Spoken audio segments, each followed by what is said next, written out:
കൊച്ചിയിലെ പെരുമ്പടപ്പ് ഭാഗത്തെ കാനകളിലെ മാലിന്യ നീക്കം ചെയ്യലിൽ കോർപ്പറേഷൻ അലംഭാവം. ജനകീയ പ്രതിഷേധം കനക്കുന്നു. പെരുമ്പടപ്പ് നിന്നും രേഷ്മ ബാബു ചേരുകയാണ്. രേഷ്മ, എപ്പോഴും ഒരു മഴ പെയ്തു കഴിഞ്ഞാൽ കൊച്ചി വെള്ളക്കെട്ടിലാകുന്ന സാഹചര്യമാണ്. അതിന് കാരണം എന്ന് പറയുന്നത് കൃത്യമായി കാനകളും ഓടകളുമൊക്കെ വൃത്തിയാക്കാത്തത് കൊണ്ടാണ് എന്നുള്ള വിമർശനങ്ങളും ഉയരുന്നുണ്ട്. ഇപ്പോൾ പെരുമ്പടത്ത് ഭാഗത്തെ കാനകളിൽ മാലിന്യ നീക്കം ചെയ്യുന്നതിൽ കോർപ്പറേഷന് വലിയ രീതിയിലുള്ളൊരു അലംഭാവം ഉണ്ടായിരിക്കുന്നു എന്നാണ് മനസ്സിലാക്കാൻ കഴിയുന്നത്. മറ്റു വിവരങ്ങൾ എങ്ങനെയാണ്?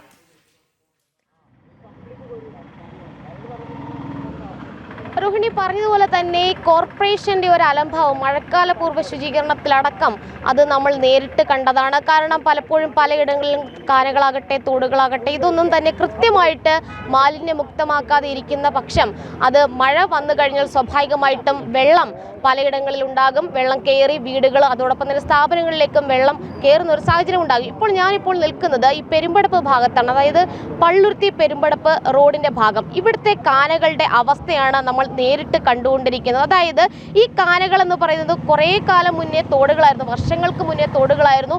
സുഗമമായിട്ടുള്ള ഒഴുക്ക് ഇവിടെ ഉണ്ടായിരുന്നു. പക്ഷേ ഇന്ന് കാണുമ്പോൾ ഈ കറുത്ത രീതിയിലാണ് കാണുന്നത്. ഈ വെള്ളം ഒഴുകുന്നതിൻ്റെ അവസ്ഥ എന്ന് പറയുന്നത് വലിയ തോതിൽ മാലിന്യം, അതായത് വലിയ താഴ്ചയിൽ മാലിന്യമുണ്ട്. ഈ മാലിന്യം നീക്കം ചെയ്തെങ്കിൽ മാത്രമേ ഈ ഒഴുക്ക് സുഗമമായി കൊണ്ട് കൃത്യമായിട്ട് വെള്ളം കായലിലേക്ക്, അതായത് ഇതിൻ്റെ തൊട്ട് അപ്പുറത്ത് കുറച്ച് മീറ്ററുകൾക്കപ്പുറത്ത് കായലുണ്ട്, ആ കായലിലേക്ക് എത്തിച്ചേരുകയുള്ളൂ.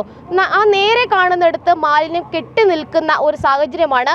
സ്വാഭാവികമായിട്ടും മഴ പെയ്യുന്ന സമയത്ത് വെള്ളം പൊങ്ങി ഈ തൊട്ടപ്പുറത്തെ വീടുകളിലേക്കും സ്ഥാപനങ്ങളിലേക്കും മാലിന്യം അടങ്ങിയ വെള്ളം കയറുന്ന ഒരു സാഹചര്യം ഉണ്ടാകും. വലിയ രീതിയിലൊരു ഒരു ദുസ്സഹമായിട്ടുള്ള ഒരു ജീവിത സാഹചര്യത്തിലേക്ക് മഴക്കാലത്ത് ഈ പ്രദേശവാസികൾ പോകുന്നു എന്നുള്ളതാണ് ഇവിടുത്തെ ജനകീയ പ്രതിഷേധത്തിനുള്ള പ്രധാനപ്പെട്ട കാരണം. മറ്റൊന്ന്, ഈ കായലിലെ വേലിയേറ്റ സമയത്ത് കായലിൽ നിന്നുമുള്ള വെള്ളം കൂടി ഇങ്ങോട്ടേക്ക് കയറുമ്പോൾ സ്വാഭാവികമായിട്ടും വീണ്ടും വെള്ളം പോകുന്ന ഒരു സാഹചര്യം ഉണ്ടാകും. പക്ഷേ ഈ മാലിന്യം നീക്കം ചെയ്തു കഴിഞ്ഞാൽ, അതായത് കൃത്യമായിട്ടുള്ള ഇടവേളകളിൽ മഴക്കാലം എത്തുന്നതിന് മുൻപ് തന്നെ അധികാരികൾ വന്ന് ഇവിടുത്തെ കാര്യങ്ങൾ ഫണ്ട് ഇറക്കിക്കൊണ്ട്, അല്ലെങ്കിൽ ഇവിടുത്തെ ഈ തോട്ടിലെ ഈ കാനകളിലെ മാലിന്യം കോരിക്കഴിഞ്ഞാൽ സ്വാഭാവികമായിട്ടും നീരൊഴുക്ക് സുഗമമായിട്ട് പോകും. അതോടൊപ്പം തന്നെ കായലിൽ ഡ്രെഡ്ജിങ്ങും കൂടി നടത്തി കഴിഞ്ഞാൽ ആ വേലിയേറ്റ സമയത്ത് വെള്ളം കയറുന്ന, അതായത് മാലിന്യം അടങ്ങിയിട്ടുള്ള വെള്ളം വീടുകളിലേക്കും സ്ഥാപനങ്ങളിലേക്കും കയറുന്ന ഒരു സാഹചര്യം ഒഴിവാകും. ഈ നിൽക്കുന്നവരൊക്കെ തന്നെ ഇവിടുത്തെ പ്രദേശവാസികളാണ്. നാളുകളായിട്ട് ഈ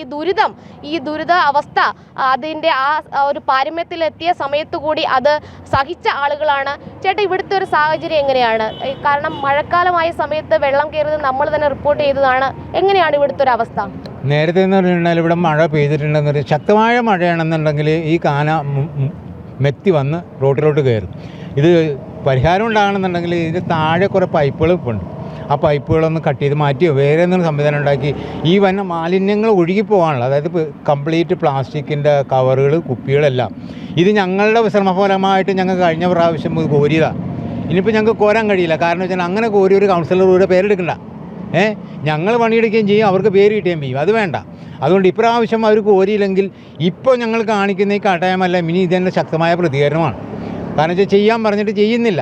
എന്താ ചെയ്യാത്തതെന്ന് പറഞ്ഞാൽ കാലഘട്ടം തീരാറായി, ഒരു കാലാവധി തീരാറായി. അപ്പോൾ ചെയ്താലെന്ത്, ചെയ്തില്ലല്ലോ എന്ത്, ഇനി വരുന്ന ആളാണ് ഇത് അനുഭവിക്കേണ്ടത്.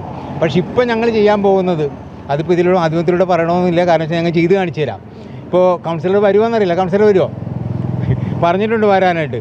അപ്പോൾ ഞങ്ങൾ ചെയ്യാൻ പോകുന്നതെന്ന് പറഞ്ഞു കഴിഞ്ഞാൽ ഈ ഒരു മഴ വരുന്നതിന് മുന്നിൽ, ശക്തമായൊരു മഴ വരുന്നതിന് മുന്നിൽ അവരൊന്നും ചെയ്തില്ലെങ്കിൽ ഞങ്ങളൊരു JCB വാടകയ്ക്ക് എടുക്കും. എന്നിട്ട് ഞങ്ങളുടെ ശ്രമഫലമായിട്ട് ഈ കാണുന്ന ബ്ലോക്കുകൾ മാറ്റാനാണ് ഞങ്ങളുടെ ശ്രമം.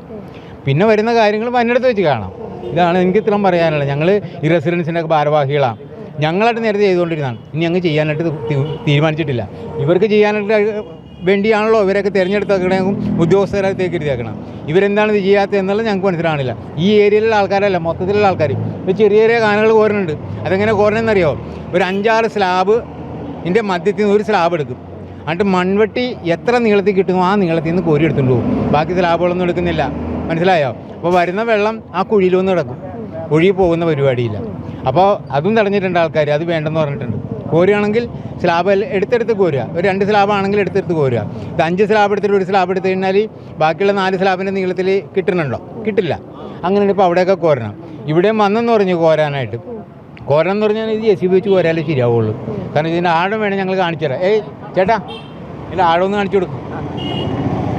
ഇതിന്റെ ആഴം കൂടി അത് ആ മാലിന്യം എത്രത്തോളം ഈ ഒരു കാനയിൽ ഉണ്ട് എന്ന് വ്യക്തമാകും. അതിന് വേണ്ടിയിട്ട് നമുക്ക് അതിലൊന്ന് ഒരു കമ്പിട്ട് കുത്തി കഴിഞ്ഞാൽ സ്വാഭാവികമായിട്ടും നമുക്കറിയാം രോഹിണി അത് എത്രത്തോളം ആഴം അതിലുണ്ട്. ആ കാണുന്നത് ആ പൊങ്ങി വരുന്നത് ആ കറുത്ത ചെളി മാത്രമല്ല, അത് മാലിന്യമാണ്.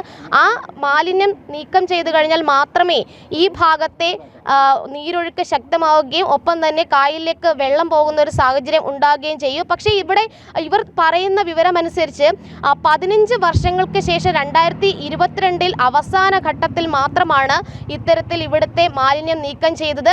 ആ 5 വർഷത്തിന് ഇപ്പുറത്തേക്ക് പിന്നീട് ഒന്നും കൂടി ഒരു മാലിന്യം നീക്കം ചെയ്യാനായിട്ടുള്ള നടപടി അധികാരികളുടെ ഭാഗത്തുനിന്ന് ഉണ്ടായില്ല. ദിനം പ്രതി ഇത്തരത്തിലുള്ള ഈ ഒരു ആവശ്യം ഇവിടുത്തെ പ്രദേശവാസികൾ ഉന്നയിക്കുന്നുണ്ട്. പക്ഷേ ആരും തന്നെ പ്രത്യേകിച്ച് കൗൺസിലറോ കോർപ്പറേഷനോ ഒന്നും തന്നെ അത് മുഖവിലക്കെടുക്കുന്നില്ല. കഴിഞ്ഞ തവണ ഇത് വാർത്ത വന്നതിൻ്റെ അടിസ്ഥാനത്തിൽ ഈ കോർപ്പറേഷന്റെ നേതൃത്വത്തിൽ ഒരു പ്രഹസനം എന്നുള്ള രീതിയിൽ ചിലയിടങ്ങളിലെ ഓടകളുടെ സ്ലാബ് പൊക്കിയതിനു ശേഷം അവിടുത്തെ മാലിന്യം കുറച്ച് നീക്കം ചെയ്തിരുന്നു. പക്ഷേ എല്ലായിടത്തേക്കും മാലിന്യ നീക്കം ശക്തമായിട്ടില്ല. അതെങ്ങനെയായിരുന്നു ചേട്ടാ? അന്വേഷിച്ച് അതൊന്ന് കൃത്യമായിട്ട് അവർ സംഭവ സ്ഥലത്ത് ഉണ്ടായിരുന്ന ആളുകളാണ്, അത് കൃത്യമായിട്ട് അവരത് പറഞ്ഞു. ചേട്ടാ എങ്ങനെയായിരുന്നു സംഭവം? കഴിഞ്ഞ ദിവസം ഇവിടെ കോരാൻ വേണ്ടി അവർ വന്നിരുന്നു. അവർ അപ്പുറത്താണ് വരുന്നത്. അവർ കോരാൻ വേണ്ടി വന്നിട്ട് അവർ കോരി കഴിഞ്ഞിട്ട് കുറച്ച് കോരി വെച്ചിട്ടാണ് പോയത് അവർ. അതിനുശേഷം ഞങ്ങൾ വന്നപ്പോൾ അവർ സ്ലാബ് പൊളിക്കാൻ നോക്കണേന്ന്. സ്ലാബ് എടുത്ത് മാറ്റിയിട്ട് വേണം കോരാനായിട്ട്. ഈ സ്ലാബ് എടുത്ത് മാറ്റണമെങ്കിൽ 2 സൈഡിൽ നിന്നും കുത്തി പൊളിക്കണം.